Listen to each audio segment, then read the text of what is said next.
करतो एन्जॉय वाटतंय का? म्हणजे हे बघा आपले हे बघा विचार एक्सक्यूज मी हा चहा गायत्रीने बनवलेला आहे आणि चहा कसा झालाय सांगा एक सुनीता नंबर, सुनीता सांगितलं क्वालिटी अगदी एक नंबर. हा आणि पंढरपूर मध्ये आलं ना तुम्ही, गजानन महाराजाच्या पाठीमागे हा खूप सुंदर पंढरपुरी चहा असा प्या आणि मस्त आणि राहा. आणि तिचा गोडवा त्यात वतलाय त्यामुळे चहा जास्त एक्स्ट्रा गोड झालेला आहे. खूप सुंदर. ही नको गायत्री असतो गोड. ही गायत्री पवार शुगरवाल्यांनी तर चहा पिऊ नये. चहा म्हणजे तिचं प्रेम आहे ना त्या चहामध्ये. तिला वाटतं की मैत्रिणीने गोडच चहा पिलं पाहिजे कारण ती गोड आहे.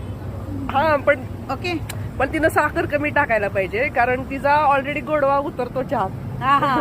हे मात्र नक्की आहे, 100% दी टाळी. हे भरभरून माझं तिच्याकडं म्हणजे हे कमेंट्स आहेत की Okay, तिनं चहा okay, एकदम सुंदर बनवते आणि गोड फक्त साखर कमी टाक आम्ही कारण पण त्यासाठी डन आहे. डन. ओके थँक्यू चलो बाय. बाय.